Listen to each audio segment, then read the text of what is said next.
Hello, are you all exhausted? No? Well, okay, then it's your job to keep me awake, because, oh boy, I'm exhausted. I'm also somewhat losing my voice, so yeah, I need you to be the loud ones this time. Well, you know, I don't, how many of you have been to my talks before? A few of you. I'm known for giving these incredibly dense brain blast talks with 150 slides and tons of like references and facts and whatever. This is not that talk. Not only because I'm losing my voice, but just because this topic, I agonized over how to give this talk, to be honest. I've rewritten it more than almost any talk I've ever given. And guys, I've been doing this a long time. It's something that I feel really deeply and passionately about, and it's something that I take very, very seriously. This is co-listed with the advocacy track and not just the design track, and it's for a reason. The other thing about this talk, though, is it isn't entirely going to be about games, right? Social is in the title of this talk, and as soon as we're dealing with people, we aren't necessarily entirely in the realm of just entertaining. So here's the thing. I'm just going to say it bluntly. Social spaces aren't just games. Like from the get-go. There are a few of you with whom I remember sitting and having discussions. You're here in the room. It's so good to see you. Literally now, gosh, almost 20 years ago, having arguments about whether or not we were even making games when we were making the early virtual worlds and the MMOs. You know, when I was making Ultima Online, I would have arguments with people like Eric Zimmerman about this. I told him bluntly, I'm not sure that's what I do. I'm not sure I make games. I think I design places and worlds and societies and not just games. They just happen to have a lot of games in them, things that you can stumble across and play. But really, the huge amount of the work was going into simulating things like tailoring and rabbit hunting and running a shop, right? Not necessarily what we think of as games. So I used to say I was making worlds, right? Virtual worlds. And I really do believe that when you start working in the arena of online social spaces, that's what you're doing. Even though those days are long gone and, you know, MMOs are not the new hotness anymore, right? They have not been in quite a while.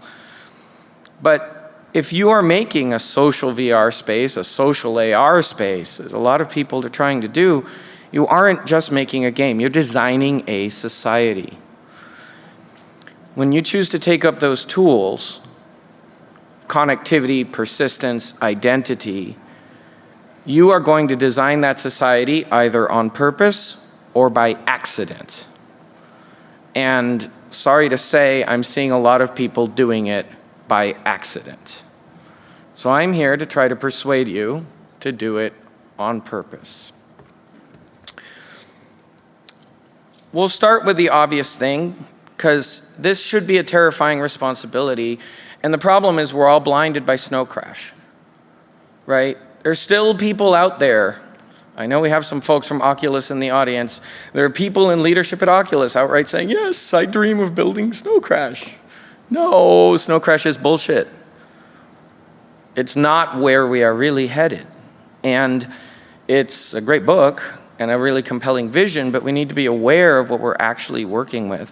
The very first time I met Bruce Sterling, a different cyberpunk science fiction writer, I had already been working in online worlds. I asked him point blank, how did you get virtual reality so wrong? It wasn't really a fair question.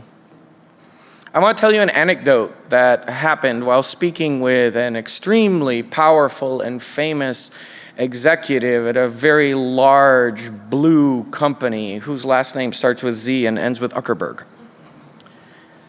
I was interviewing for a job there. And I had talked with people all day long, and last interviews with him. And he says to me, well, I've heard good things from everybody all day, and everybody's been asking you questions for 8 solid hours, so what questions do you have for me? And I said to him, well, I'd like to know your opinion. What do you think are the social and ethical implications of social virtual reality and connected augmented reality? This was his answer.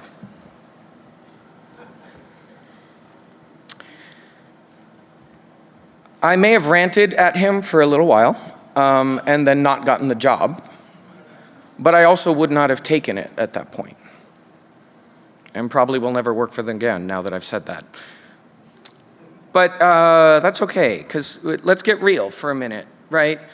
We are talking about companies that are trying to create world-spanning social VR and AR structures and haven't done basic work on what online communities are, right? I often say I'm not entirely sure Facebook understands people, right? Adding you willy-nilly to groups, is anybody a fan of that one, right? Features like that. So the idea that people are out there building constructs like this without doing some basic lesson learning is a little bit terrifying to me, given the way that society has developed and the amount of power that has ended up in the hands of large internet companies. And it should be a little bit terrifying to you too. So I promised some lessons. How many of you here are actually working on building social virtual reality experiences? Awesome. How many people are working on like trying to cash in on Pokemon Go and build social AR experiences? A few. Okay, good. So let's get real and look at some specific lessons here before I go all lofty on you.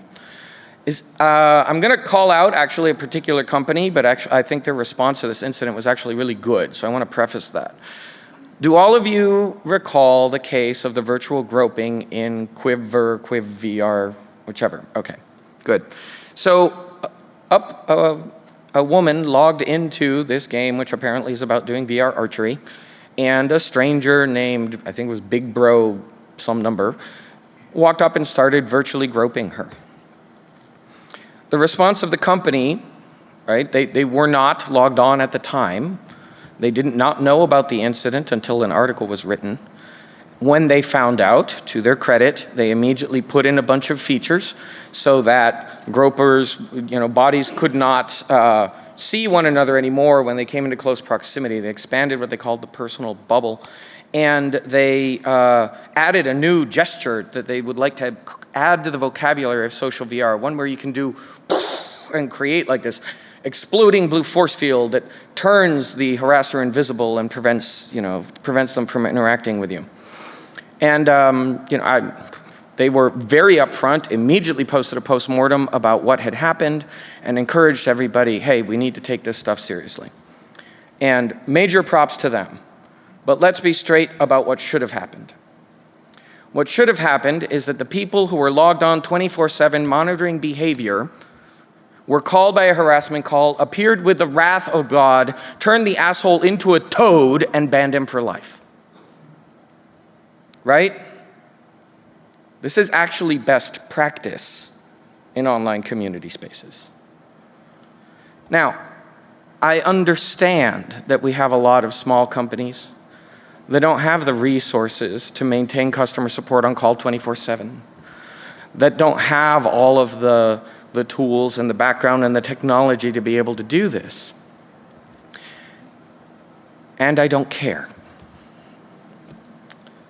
Because if you host an online community where people can cause harm to another person, you are on the hook. And if you can't afford to be on the hook, don't host an online community. I wish there were a different answer. I don't think there is. Now, you're the government of that space. You're hosting real people. You should want to be doing this. And I understand the idea that you may not quite know how. That's fine. Let's talk about ways you can do it. The first thing people need to understand is that you actually need to build all of your moderation structure, all of this, on a due process. You actually need to institute a rule of law. That means starting from the very beginning, actually having such a code of law, a code of conduct. You need some kind of code of conduct, end user license agreement, terms of service, written in plain English that every player affirmatively signs up to the first time they log in, and they swear an oath, I will abide by this.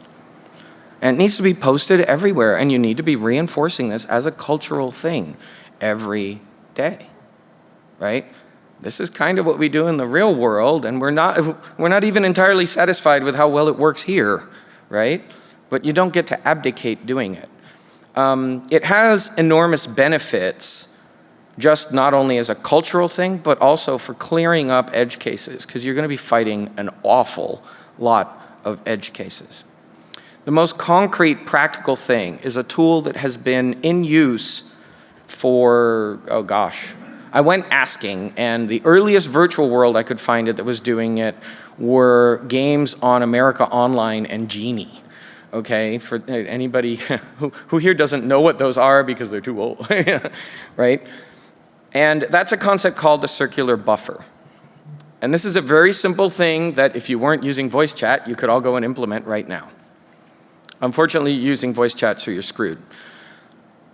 But simply recording, keeping track of the last minute to 5 minutes of every single interaction each client sees and storing it, discarding the stuff that's 5 minutes old, and always entering the most recent stuff so that when something like this happens and no admin is online, when they hit the report button, it is attached as impartial evidence that can be adjudicated. The Quiver story, how do you pronounce that anyway? Quiver? Anyway, that story, I absolutely believe the woman, okay? I absolutely believe that story happened. There's corroboration and all the rest. At the same time, believe me, you will have cases where it will turn into one says, the other says. If you don't have tools like this, you are literally going to spend your entire monthly profit on the first call, standing there mediating between two people who are yelling at one another. It is actually cheaper to ban every single user who calls for help. I know, this sounds horrendous. Banning every person who calls for help is cheaper than helping them, right? Because they cost so much money to support. So you need to have incontrovertible evidence. I have no idea how small shops are going to do this with voice logs. Worse, I think you need to do more than just voice logs. I think you need to record every single gesture so that when somebody does this, the CS person can replay it back and verify who started the fight. It's not going to be cheap, but you need to do it. The gesture was a great touch, but banning wasn't mentioned in the article. A key lesson from all kinds of social spaces and virtual worlds is that offenders repeat. The #1 player killer in Ultima Online was personally responsible for murdering over 4,000 people. The people who engage in this behavior do it over and over again. And if your social VR or AR system does not have a persistent account system with persistent identity that players invest into, you are effectively making every player get away scot-free, because all they need to do is create a brand new account every single time they log in. Actions like this matter more in VR, precisely because VR embodies us and makes us feel like we're really there, okay? There's a lot of talk about, oh, well, we'll just block, we'll just mute, we'll do a personal bubble. It's wholly inadequate, okay? Let's take a simple thought experiment. One avatar interpenetrates another avatar in some way that somebody finds uncomfortable. They, do something nasty and start dry humping the other avatar. Great, so the personal bubble kicks in and the other avatar can't be seen. In theory, that person is now okay, right? It's the same logic as, well, I'll just block them on Twitter and everything will be fine. What about the third party who is still watching? You're gonna be still just as angry about this incident when you get told about it by the third party, right? Block and mute have never been adequate enough tools for managing these sorts of problems in online settings. How many of you have read the original Rape in Cyberspace article? I should ask that more precisely. How many of you working in social VR and AR have not read the original cyberspace article? Okay, homework item number 1. This was an article that came out in the Village Voice in 1993 regarding the first major documented case, because I'm positive there were many, many more, instance of one avatar raping another one. And actually, he raped 2 in public, in the living room, in the main house, at the main entrance of the entire virtual space, with a knife. As in raped with a knife. But here's the interesting thing. He didn't even do it to their actual bodies. He did it using this technological tool that was available in this game called a puppet. And the puppet, all it did, this was a text world, all it did was make it look like somebody else was doing something. The victims were actually just standing there. And they could mute and block him all they wanted, but it didn't matter because it looked to everyone else in the room like Mr. Bungle was getting these 2 poor people to do horrendous things to themselves. In 1993, this became a bit of a cause célèbre because people started arguing about whether or not that was really rape. I mean, it's online, that can't be real, can it? We know better now, I hope. Although, we'd have to see. I think there's plenty of Twitter trolls who probably still think, well, what's the big deal, right? But I'm pretty sure that right now somebody's going, it'll be awfully cool to do user-generated content in social VR, and somebody is probably inventing the VR version of that puppet right now, right? Damien Schubert, another fellow virtual world guy going way back, has this absolutely wonderful phrase, TTP. We use it as an index with which to measure the success of virtual worlds' social design. It stands for time to penis. How long until you find the UGC penis that some player has managed to stick in your game? In Ultima Online, the first one I saw was drawn by dropping fish on the road. It happened on the first day.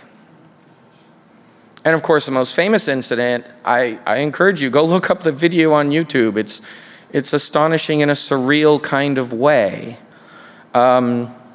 This poor woman, Anchi Chung, was literally attacked by a flying swarm of thousands of penises that swirled around her in a tornado.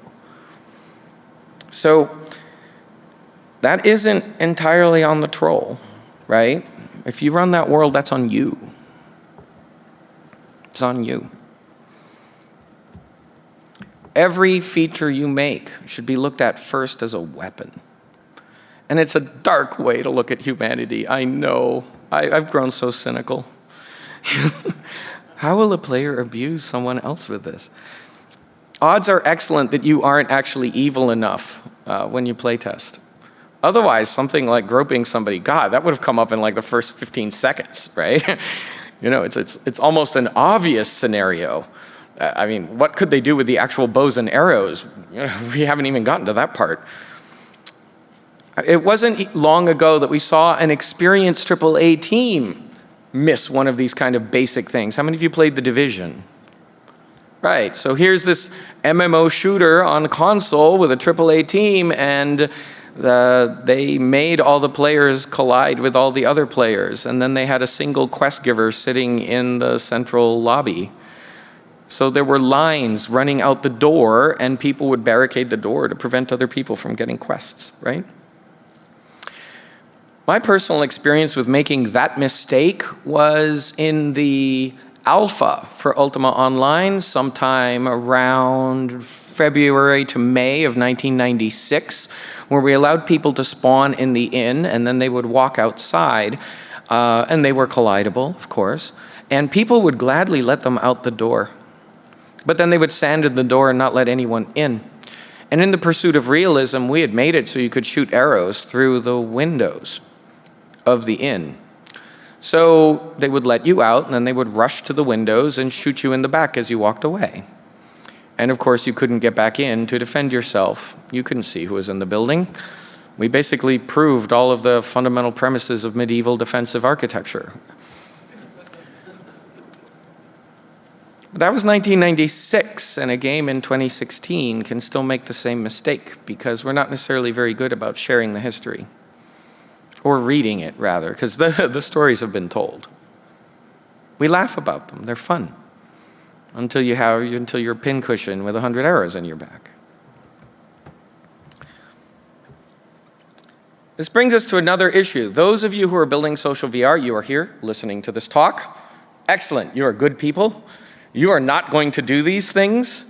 But if you are successful, the people you hire will hire other people who will in fact do things like consider it a perk to go over to people's private chat spaces and watch them as they engage in, very private things. So the very first guy that I banned and fired as an admin on a text mud was somebody who thought it was the perk of a god to be able to spy on same-sex couples who were having cyber sex in their private rooms.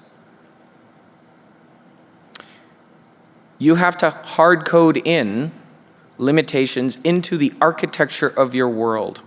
Permission bits, absolute logging of every kind of extra-normal command, the ability to grant or revoke any kind of capability granularly per individual, and only grant the powers that are specific to the scope of that individual's job.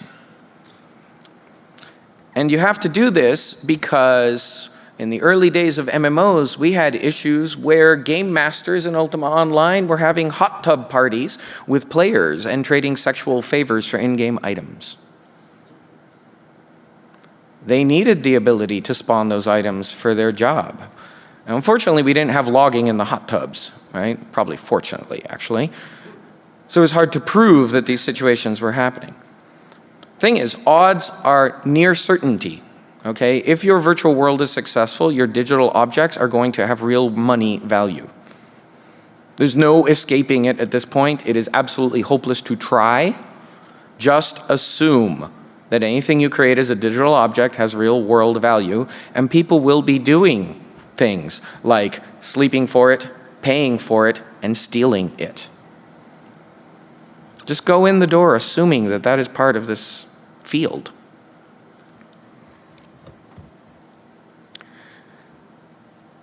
Fundamentally, you should not be opening a virtual world unless you think in terms of this kind of legal infrastructure. The easiest way to think of this is you are the gods of this space, but you're the government of this space. We have drifted away over time from having in-game admins have even visible avatars in the space. And the reason is in order to minimize the possibility of personal relationships forming between customer service and individual players. I miss the days when you could hang out with the players and you were the god and they weren't and all of it, and you could hang out and do things for them. But the reason why we've gone and anonymized everybody is because corruption happens.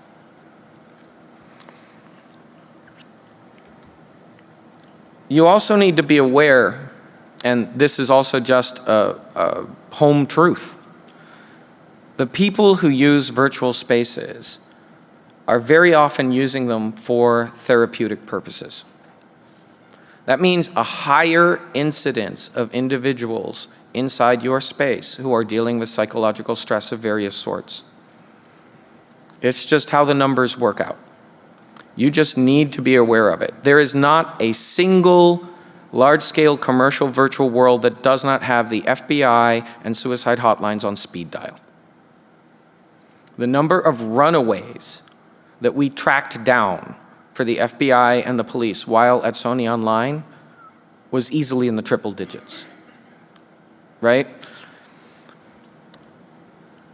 And I would add to this, by the way, be prepared to deal with manifestations of mental illness. Those folks will frequently be calling for assistance within this virtual setting. And you have gone and built their home away from home, the place that they use to cope, the place that they are using in order to, as their support system. Often the friends that they've made in your space are the ones that literally keep them alive. You are holding their lives in your hands. So you have to take it seriously.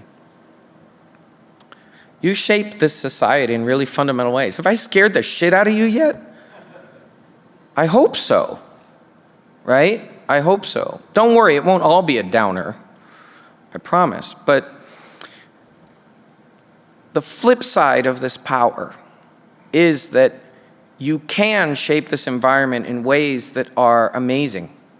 The original MUD, Richard Bartle, actually designed it as a blow against the British class system. That is why you can level up and be anyone and anything. Because he felt like he'd grown up in a very restrictive world where, oh no, you have the wrong accent. You'll never get a doctorate, right? That's amazing. That's super cool. And in fact, a lot of the earliest virtual spaces were safe spaces for they were safe spaces for queers, safe spaces for the asexual, safe spaces for people who preferred the idea of having hundreds of little tentacles for genitalia. They were all colors and shapes and sizes and ages, all of those ideas. One of the huge, huge mistakes of social VR is that they're forgetting that the promise is be someone you aren't, right? That has always been a fundamental premise of engaging in a virtual world. Even in the normative modern MMO worlds, cross-gender roleplay is still incredibly common, right? We all know this. Identity exploration is one of the fundamental things that alternate realities let us do. And when you choose a class or a race or whatever in one of these online worlds like WoW, you're effectively almost engaging in a personality test. People tend to choose archetypes that resonate and relate to how they visualize themselves. This is why I hate voice chat, because it's one of the many things that is taking these tools away from people. It extends beyond voice chat, though. How many of you are short, like me? All right, short people, you guys know that you have lower lifetime earnings than tall people, right? You get less promotions and lower salaries? Yeah. So it turns out that halflings and gnomes in fantasy role-playing games earn less XP per hour and level slower. Because we import real-world biases into these worlds. Not intentionally, just the fact that we made halflings short results in them earning less XP because people have biases. So as we chase realistic avatars, we should consider whether realism is really a good idea. If those are behaviors and beliefs that we actually want to reinforce or not. You know, one of the beauties of the early internet and of virtual worlds in particular is that nobody could tell you were a dog. Only now we can hear you barking on Discord, right? And we know. So that's an issue. The most obvious of these tend to be related to gender presentation, but race presentation is another one that's really frequently overlooked. I have lost count of the number of social spaces that don't have race as a customization option. That is embarrassing. From the get-go, you should be thinking about it. It was controversial in Star Wars Galaxies for us to have a breast size slider. Fortunately, female players pitched a fit when they found out it was controversial, because it's important. People need to feel like they can be what they want to be and be who they are. We had to rename it the torso slider, though, because, you know, LucasArts was very touchy about the terminology. Probably the biggest bias that is present in social VR is around empathy, frankly. The challenge here is, there's multiple challenges, but as people enter a space, if they don't have a stake in the space, if they don't have persistent identity in it already, it's very easy to behave as a virtual sociopath. They don't have any community ties whatsoever. So you have to start creating investment into an identity really early on. So those of you who are making systems that are drop-in, don't. You have to start doing persistent identity, because if you can abandon an identity, that's basically a license to do whatever you want and not get stopped. And you can't use things like credit cards to block, for example. Average US household, I think, has 13 credit card numbers. That's an awful lot of shots at harassing somebody, right, without getting caught. So the real way you have to do it is by causing personal investment in the identity they are creating so that they don't want to lose it. They don't want to lose the investment they've made. But the other big thing that you need to do is increase channels for conveying emotional content between the avatars, between the players. And again, this is a place where voice kind of cuts both ways, right? I mean, there are two classic ways of doing this. Very simple. One is gameplay that involves teamwork. The other one is an emote system. Simply put, an emote system. Best practice emote systems involve automatically parsing text chat and pulling out the emotional cues that people are already sticking in there, like smileys. You know this because Facebook Messenger does it, chat does it, Twitter does, everything does this now, right? That's best practice.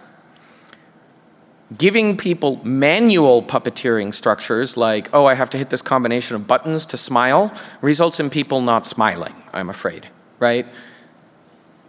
Yes, there's a subset of people who are good at puppeteering. Most people are not. Having the system puppeteer for them off of cues has been shown to be dramatically more effective. Dramatically more effective. I don't know how you're going to do this with voice. Maybe it can be a really cool research project for somebody to start developing technology to do natural language processing and analysis of voice stressors, but I'm not expecting it anytime soon. So good luck, those of you working in that field, because while voice does convey a significant amount of emotional content, particularly once you get into fictional social VR spaces of any sort, you can't expect people to be trained actors in knowing how to convey emotion, right? It's going to be challenging. And if what they need to do is convey real emotion, they will prefer to use Skype, where they get all the cues, rather than settling for an inferior system. So my actual advice to social VR people, bluntly, is to sidestep as many of these problems as possible. Don't have large-scale worlds with a bunch of strangers interacting with one another in an unsupervised fashion. Because I don't think you have solutions at the current level of technology for some of these problems. You know, maybe Facebook or Google will be solving these for you at some point, but right now they just don't.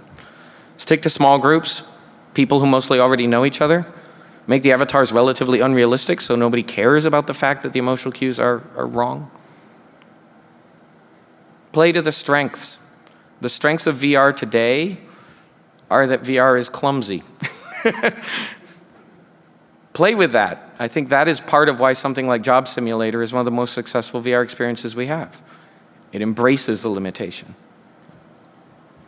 Here's the thing, for those of you now who how many of you played Pokemon Go? I want to say in advance, Pokemon Go is an amazing achievement. It's phenomenal and brought joy to millions of people, so I am now going to shred it to pieces. All of these issues get dramatically worse once we're talking about social AR.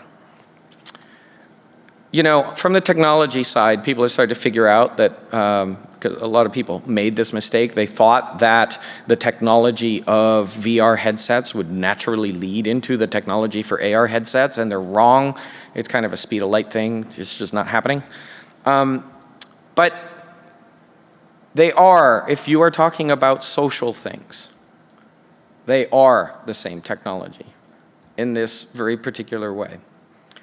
I want to take you back in time to 2006 when a whole bunch of us got invited to Stanford for an exercise with the Institute for the Future, where we engaged in a futurist envisioning project called the Metaverse Roadmap. This was in those days when people thought it was a good idea to have Twitter feeds behind speakers. I'd love to see the one for this talk right now. This is what we said virtual worlds would become. We said there are 4 kinds. And at that time, almost all of them were virtual worlds, which is to say, fictional environments that you connect to through a client of maps of places that aren't real, where you go run around and do stuff. That box holds Eve and Second Life, Habbo Hotel and World of Warcraft, right? But we said, you know, if all you do is swap out the data set of those maps, you instead get virtual worlds that are built using the real world. And you can log into those instead. And those are called mirror worlds, and it's a term that's been around for quite a while.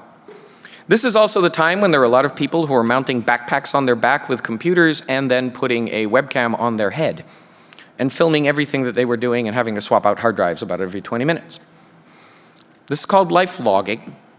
And yes, we saw that as being part of virtual world structure as well. This is the identity piece, the identity component. And then lastly, and chronologically last as well, is what we called augmented reality, where these things would start to come together, where you might have a virtual world or a mirror world both overlaid on top of the real world, and you engage in life logging as one of the ways to interact with it. Well, all of these are now here.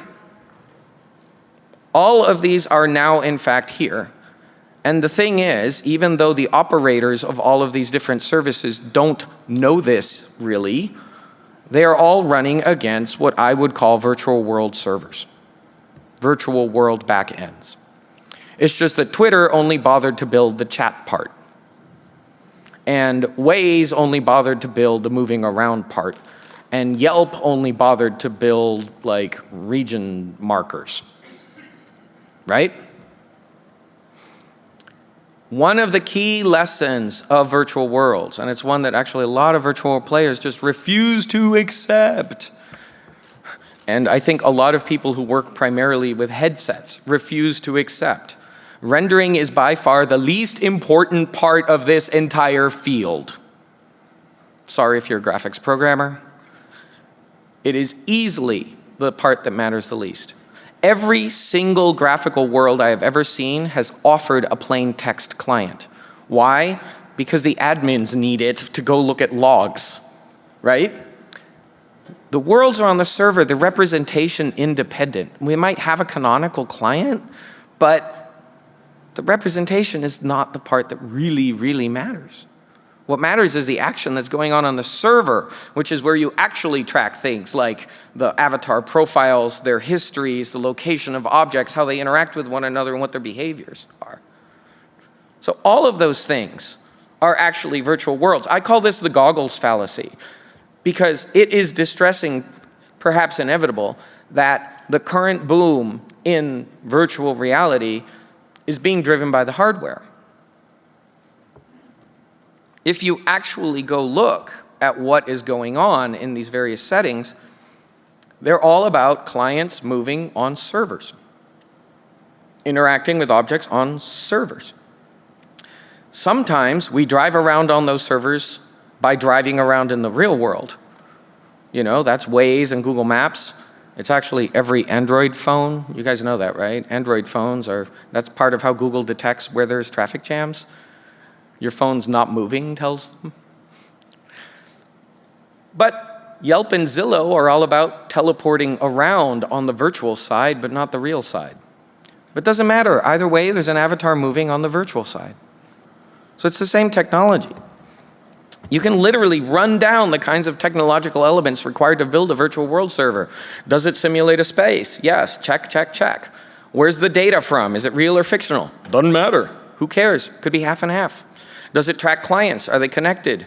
Doesn't need to be like constant on connection. It could just be some of the time. Check, check, check.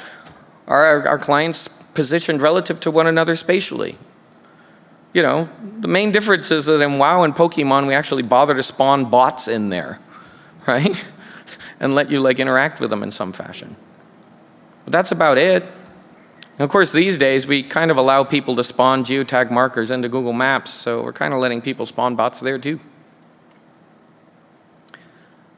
I'll say it bluntly, an old school text mud from 1992 is closer to Snow Crash than anything that has been built with goggles, by quite a lot. A lot of defenders of VR start talking here about how the sense of presence that exists inside of VR is what makes the difference, and they're wrong. They're wrong.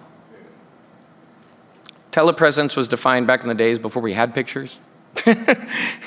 People reported those sensations in pure text environments. In fact, if I had to rank the level of presence, I would probably put VR first, then the text games, then all the ones that are on monitors.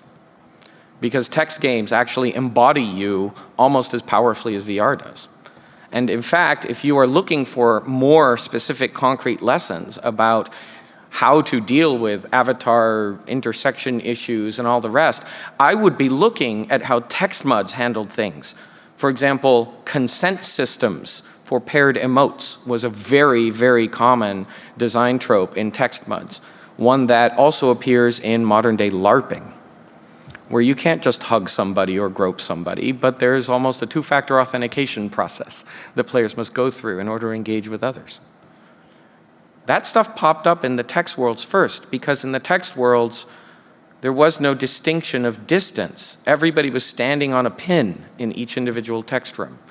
So all it took was one word for them to be interpenetrating with your avatar. The takeaway from this is, I mean, how many of you have heard crazy stories about Eve or the plague in WoW or any of these things? You all heard crazy shit like that? Awesome. In a post-Pokemon Go world, expect that to start happening in the real world. Right? All of those things will happen in the real world, because all of these technologies are really just virtual world servers. It is not going to be very long until there is a template ID associated with your washing machine, so that when you look at it, you'll be able to pull up the manual. You can do that crudely right now with Google, of course. But we're not very far away from it actually having an individual instance ID, like your washing machine. And it will have its own character sheet that will have its repair history. Because all it needs to do is be an object in that database, in the runtime database of our world. That's not far-fetched. That's not science fictional. The problem is, we never trust the client. What happens when you are the client? Because you are going to be the client. Well, your phone is anyway. And this is most relevant because of Pokemon Go. Okay? I'm going to pick on it. I can't help it. I already did a very detailed mathematical breakdown of why its advancement system was utterly broken. But I did that back in Austin. You can find that on my website. It's called Systems Design for Retention. If you like graphs, it's full of it. The real question for us in this room is around things like there are no player killer switches in meat space. Right? So if you start designing your social structures in a way that incentivizes players to commit virtual violence against one another, they're probably going to start doing it for real. All of these things can be quite unintentional. Pokemon Go, I'm sure, absolutely did not intend for its map of spawns to be racist and classist.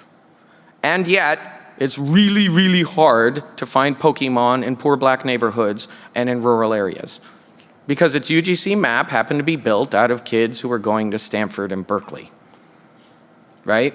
Technologically advantaged college students. Further, what starts happening, you know, you all heard, oh, Pokemon spawn in the Holocaust Museum, Pokemon spawn in Arlington Cemetery, Pokemon, you know, sure, right? None of this happened on purpose. I don't ascribe any malicious intent, but nobody ever means to do this stuff. Nobody ever means to damage somebody's actual equity in their home by accidentally putting Pokemon spawn points or gyms in their privately owned backyard, thereby causing an endless stream of trespassing. And yet, it happened, right? So we do have to think about these issues. It might be that someday legislation will appear that goes right alongside, well, there's water rights and mining rights and air traffic rights and virtual layer annotation rights. That might actually be the only solution to something like Pokemon spawning in your backyard. And of course, then somebody will license Pokemon rights to a company for money, right? I struck oil, I struck Pokemon. But it starts raising questions like, can or should a company like Niantic strike a deal with coffee shop A as opposed to coffee shop B, thereby tilting the level of the business balance in that area?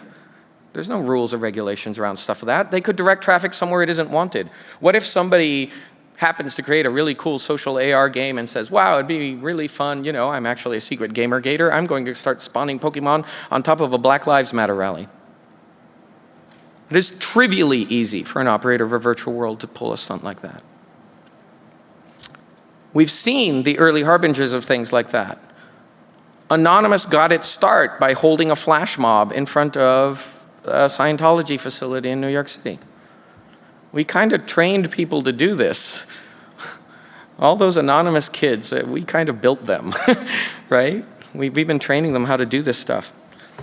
Phrases like geotagging mistakenly give us the impression that, oh, we're sticking a little bit of virtual on the real, when what is happening is actually the exact opposite. We're actually sticking a little bit of real stuff into what is already a primarily virtual environment. The harbingers here get real, okay? We used to say, oh, I even said it earlier, a character choice in an MMO is effectively a personality test.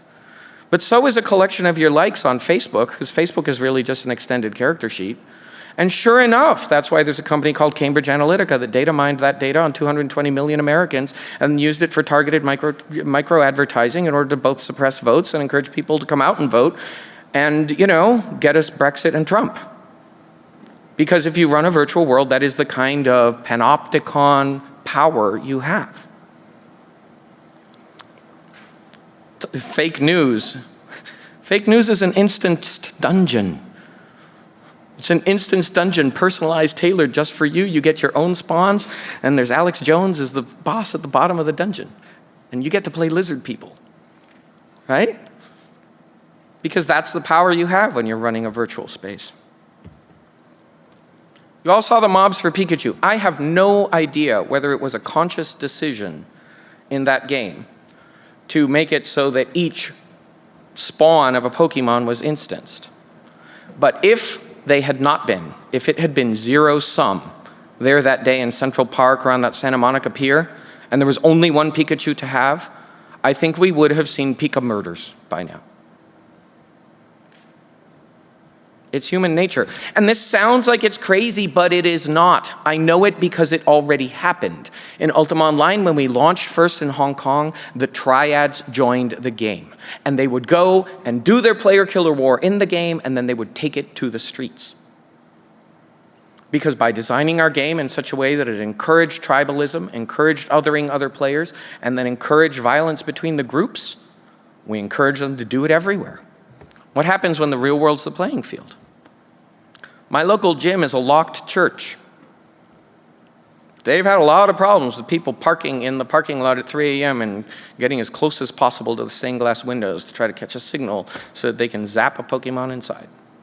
How long till they break in? I don't know. The phones have all of this stuff built in, right? They do.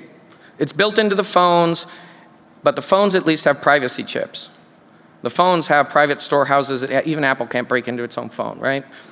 But just yesterday, a cloud stuffed toy, okay, I don't even remember the name of it, turned out that they were storing the voice chat logs of all of the kids that ever talked to their plushie on an AWS instance in a database that was not passworded. We don't even need the actual user. It's enough to just get enough users to see the perturbations of what's around them. Are we prepared to community manage downtown San Francisco when we have better history tracking of what each individual does than the police or the government do? You want to manage community for downtown San Francisco? We couldn't even handle a bunch of kids angry about supposed ethics in video game journalism. We're supposed to deal with San Francisco? But those are the tools we're taking up. It doesn't take away from the achievement of Pokemon Go. It's possible to achieve great things and still open Pandora's box. But we do have these lessons. We do know that these are the things that we can be thinking about. And I realize I'm here at GDC and I'm talking to you about stuff that does not seem very game-like at all. But I'm talking with you about it because you're my peeps. You're the ones who will listen. I can't get a, I can't get a Google or anybody to listen to this. Well, if there's anybody from Apple here, call me. We're going to be playing logged in whether we signed up for it or not, is kind of the message I'm trying to give. That's your takeaway. That's really what this is about. And we usually call entities like that governments. It's not an accident that we talked about governance clear back in the text muds. So yeah, monopolistic giant governments. And there's a little bit more awareness of that. Since I submitted this talk months ago, right? Zuck has actually said, oh, maybe this news thing's an issue, right? And, you know, we do have our first gold farmer in the White House. Steve Bannon used to run IGE, the gold farming company, and then he turned around and built a gaming website network. That was his training wheels for running Breitbart. So, you know, some people are paying attention. When a time comes that new modes and venues exist for communities, and said modes are different enough from the existing ones, that question arises as to the applicability of past custom and law.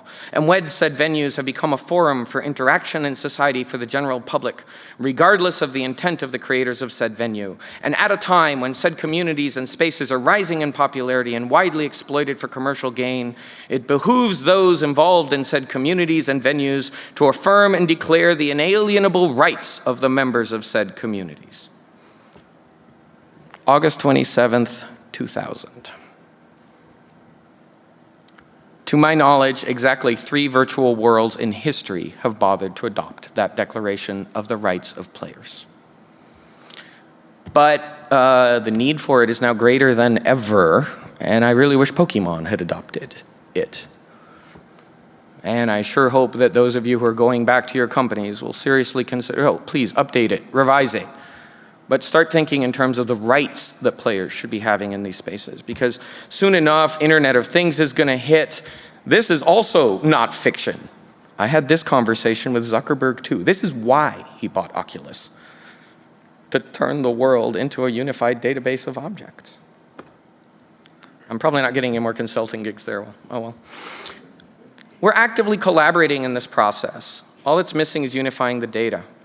Facebook owning identity and chat, Amazon the object template database, Google the runtime template database, Apple the client, you know. We're collaborating in this process, and what comes, I don't know. I honestly don't know. That's why I'm here. I need your help. We need each other's help if we're going to deal with this, because this is not hypothetical.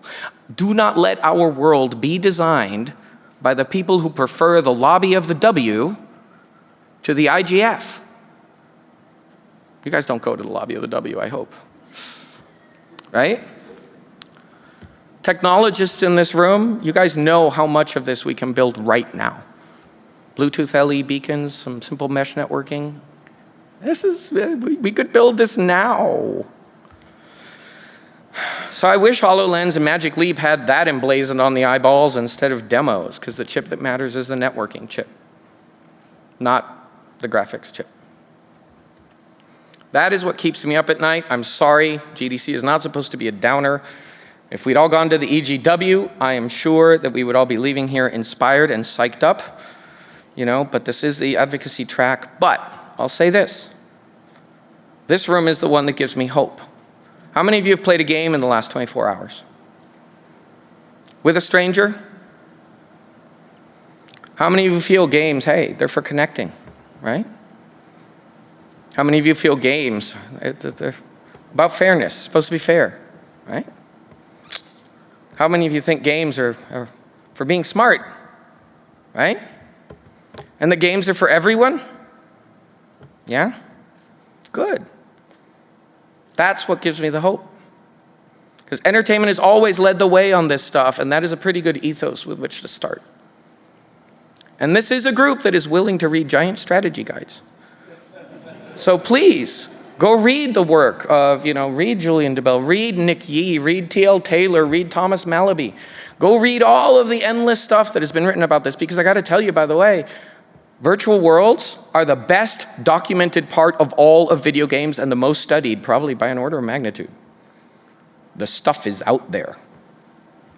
So, you know, frankly, I'm leaving our collective fate in your hands here. These are your tools. Now you know what you're actually doing, right? It is not what you were not making cute archery simulators. That is not what this was ever about. Now you know better, and that's good. So it shouldn't be too much of a downer.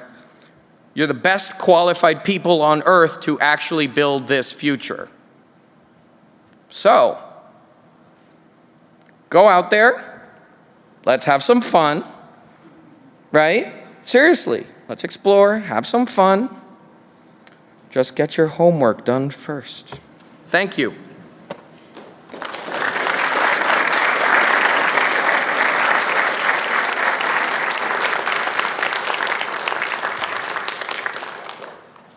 We probably have like some seconds for questions. 5 minutes for questions, says the glowing yellow sign. There are microphones here if anybody has any, but you don't because I've persuaded you completely. That's awesome. No, there we go. I thought it was really interesting what you said about,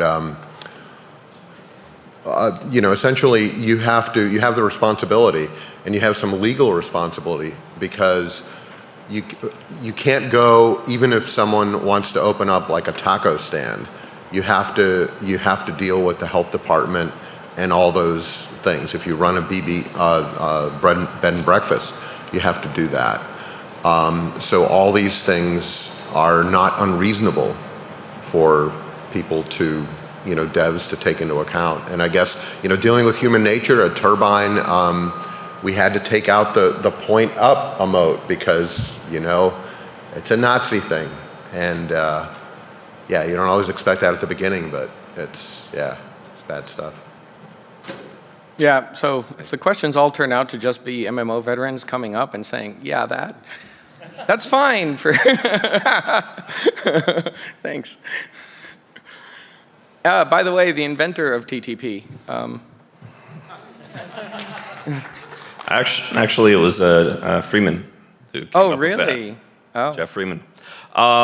There's one thing that I wanted to say just to pile on top of this, which is that over the course of WoW, we saw something that's really remarkable, which is something that makes me really sad that people aren't making MMOs anymore, which is that MMOs started as the Wild West of gaming and ended up being the single safest genre for women to play in gaming, because everything else is unmoderated voice chat, whereas MMOs have persistent identity, have persistent community, have the logging, all of the stuff that you talked about. And that's something that we fought. And Blizzard led the way and made it real. And you can actually see the gender split of that audience of WoW just go from 20/80 to 50/50 over the course of a decade. And I think that's important for us to realize. It took a lot of work. And I don't have a question. I just want to be sure that we all acknowledge that. Yeah, I think we should. And it's even more depressing when you realize that the starting point of 2080 was actually already way the hell ahead, right? Because at the time that virtual worlds were starting, the gender split for typical mainstream gaming was more like 95/5. So virtual worlds were already dramatically more inclusive spaces than gaming was in general. And now we've made a lot of progress. And then along comes Xbox Live, oh my God, right? So yeah, there's definitely a lot to learn there, a lot of lessons to take on. Let's go over to this side. I think you said for the ideal virtual space, the avatars would be non-realistic and not moving. Can you elaborate on the not moving? Because not moving in VR seems, especially with hand controllers, it seems kind of bad. Not moving very much. I actually mean locomotion, physical locomotion. Yeah, VR is really good at clumsily moving arms, right? It's really good at that. It's pretty bad at moving your legs, as we know, right? Most of the locomotion methods involve short hop teleporting and whatnot because of the nausea issues, vestibular, blah, blah, blah, blah. But the other side of that issue is that, allowing one avatar to move onto another is one of the starting points for these problems. If I were making a social VR thing that I wanted to be a commercial success, I would go clone IMVU. You sit at opposite sides of a table, you're sitting, you can wave your hands and your head all you want, you can build crazy ass avatars, right? Because it's all about personal expression, getting to know the other person. It's limited to 2 people at a time, so if you bail or block, you'll never have to deal with that person again. It just sidesteps all the issues, right? Whereas, if you say, no, what I really want to build is WoW only in a VR headset, I go, then you're gonna have to build all of the infrastructure that Damien just talked about, and you can't, frankly. I'm not sure anybody can, right? Like I literally do not know a way for people to solve some of those issues with voice chat at current levels of technology. Will we get there? Sure, but not today. So that's really what I meant. Thanks. Sure. I am aged enough to have played MUDs and traditional MMOs for decades. And people tend not to take it very well when they get banned, even in text MUDs. So what happens when the form we are projecting into a virtual world is our form? Are people going to get more addicted to that experience such that we could expect severe reactions from people we ban from those worlds? No, because most people who want to project their real forms aren't going to bother to use virtual worlds to do it. Virtual worlds convey real forms really, really badly. Right? That's not what I mean. I mean, I know what you mean. I think I do. People will take it more. You're basically asking, will people take banning and punishment more seriously when what they projected is their real self, right? and they put more of themselves physically into it. When we're Into playing it. MUDs or MMOs, it's a lot of text, maybe there's chat, but in virtual reality, you are there. Yeah, but Avatar might not be, might not look like you, but to you, you are in that space. So what happens when somebody kicks you out of that space? yeah, I think there's probably a physical reaction, but in practice, I actually literally do not buy that you are more there in the VR case than you are in the others, right? The building up of identity is the thing that actually stings. And so it's the loss of that identity is what ends up being really painful. And CAs are signaling me that we have to go to the overflow questions room. So really fast on that, to add to your list, life on the screen. Yes, Sherry Turkle. Yeah, if I started listing books and academics, we'd be here all day.